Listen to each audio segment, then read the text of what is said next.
Andyan Eto na, game. Alright, nasa linya na natin si Hepe, Philippine National Police, General Romel Francisco Marbil. General Marbil, magandang umaga. Si Joel Siweng po ito. Magandang umaga, General. Magandang umaga po. General, Morning po. sa inyo na ho manggaling. Kayo ho ba yung convoy nyo ho ba yung dumaan sa busway kagabi? Alam mo po, ito po yung sinasabi ko, no? Yung sabi ko doon sa PNP natin, no? Doon sa busway na yan, alam mo talagang we have to respect them. Opo.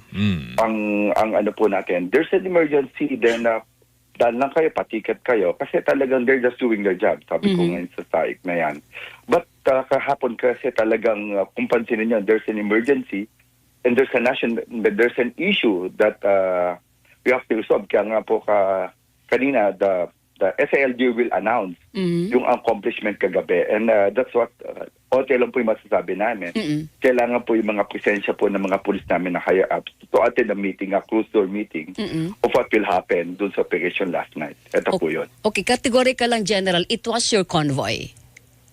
No, sir, ang sasabi ko, wala na po kaming because ang plate number po kasi nalabas. No? Ang sasabi ko lang, ang mga pulis po natin, pagka nahuli po kayo dun sa we have to respect them. Just Okay. give them the ticket for the emergency.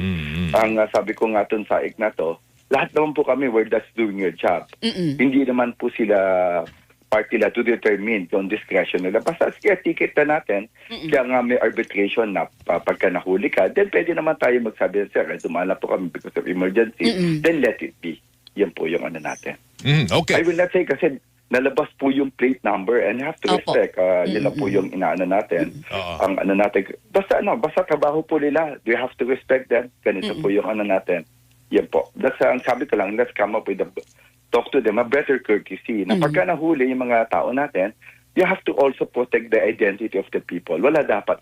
Okay. Ang hugot ninyo, General, dapat hindi ho inilabas yung plate plaka. number. Tama ho ba? Kasi emergency kasi yan. And you have to protect yung mga tao na gumagamit na. Kaya nga, sabi ko nga, kaya nga may mga naka-blinkers yan nga, may kasi nagmamadili yan Hindi naman, ang pulis po natin, kahit sino po, pinagbabawal po gumamit ng convoy, ng bus lane.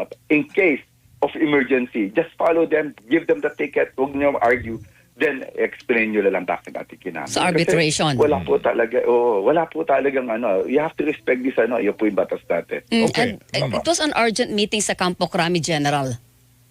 That's yung po meeting because there's an operation last night that the SLG will tell you kung ano po yung accomplishment last night po. Matter of life and death, General, yung emergency yung urgency kagabi. We will not tell you po kung ano po yung but ang sabi ko, it's an operation that was conducted and the SLG will announce it po. Alright. Okay, sige. Pero nakapagbayad na ba? Hindi pa nagbabayad na multa, General. Basta kinuha lang yung ticket for disposition. Ang sabi ko po dun sa mga pulis natin, when in case, please do not argue kasi they're just doing their job. Hindi nila discretion ang kaya nga may arbitration po tayo. Ito po yung ginagawa natin. Ang sinasabi ko lang, let's come up with talk to them. Let's come up with a protocol kasi hindi ka pwede maglabas ng plate number. That's a privacy po. Opo. You have to protect the identity ng tao. Hindi ka dapat magpahiya. Wala naman pong pinatay ito, but of course, di ba? Hindi pahayaan itong paggamit ng kaya nga emergency Yes, General. Yun po yung yun po yung inaano natin. Then let it be, di ba? Okay. Pahuli lang po tayo.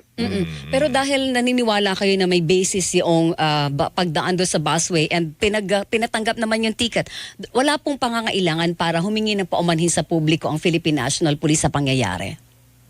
Alam mo, ang sasabi ko nga, there's an emergency, yan po yung inaano natin. And then there's a law na talagang pag-emergency, you can use the bus lane. Okay. That's a given fact. Okay. Yesterday, it's an heightened alert. Yun po yung sinasabi natin because meron po tayong malaking rally. And pagka nag-meeting po kami, it's only not me a decision, but everybody in the command group that they have to attend. Yan po. Okay.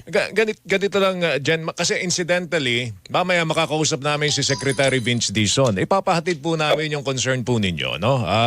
Pero meron bang pagtatangka ang PNP to talk to the DOTR para po magkaroon ng ganitong klase ng kalinawan? Kasi nga sinasabi ninyo, dapat paggaganyan. Para bang may leeway? Oo, tsaka may leeway at the same time, hindi dapat pinapakita yung mga plaka.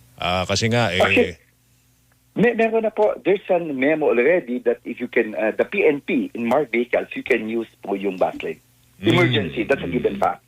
Okay. Kaya nga sabi ko nga, the people na nandun sa ground, maybe wala silang discretion eh. Then they have to respect their decision.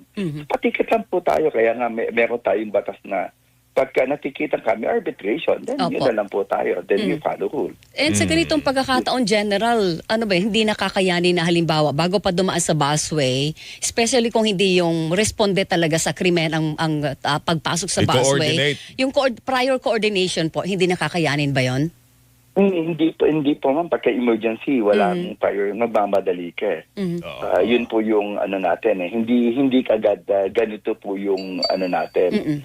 Okay. Kasi yung mga tao na doon sa ground, wala namang radyo. But I guess it's more of coordination that we have to come up with ano. But remember, meron po talagang, sabi ko nga, pagka on duty ka, yung mga police na, on duty po kami. Opo. Ang sasabi ko nga yung mga officers na senior, you are 24 hours on call. You have to have a meeting kasi ang meeting po natin, nagpapa-meeting po kami pagka emergency and we need them for their decision. Then, ang decision po dito, it's always yung ano po natin. Okay. Talagang yung po yung ano natin. Pagka-emergency po talaga. Alright. Ito, Jen, ito lang kasi meron na kaming news item tungkol po doon sa sinasabing napakawalan na po yung kidnap victim, no? Nasa GIP o napakawalan.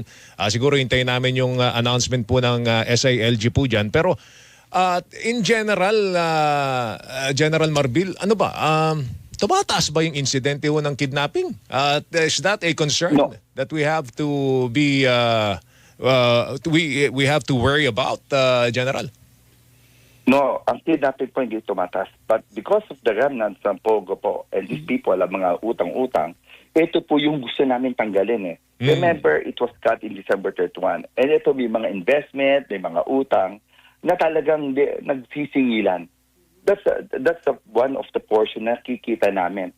Bakit na ito mga to, they're taking around. So, we have to talk. Sabi ko nga, meron na po kaming ginawa with Nick Torre.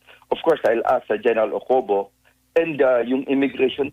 Tagalin na namin itong mga, yung mga matatagal na mga paying, not only yung mga natin, yung mga ibang foreigners doing illegal business in this country. Syndicate po. It's a syndicate that we have to na matanggal. They are playing around. Nagkikidnapan sila eh. Opo. Sa utang, and it burdens us.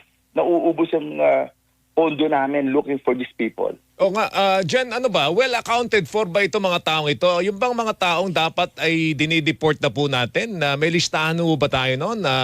Meron pa ba tayong hinahanap? Marami pa ba tayong hinahanap na mga tao na kinakailangan po nating palayasin sa Pilipinas?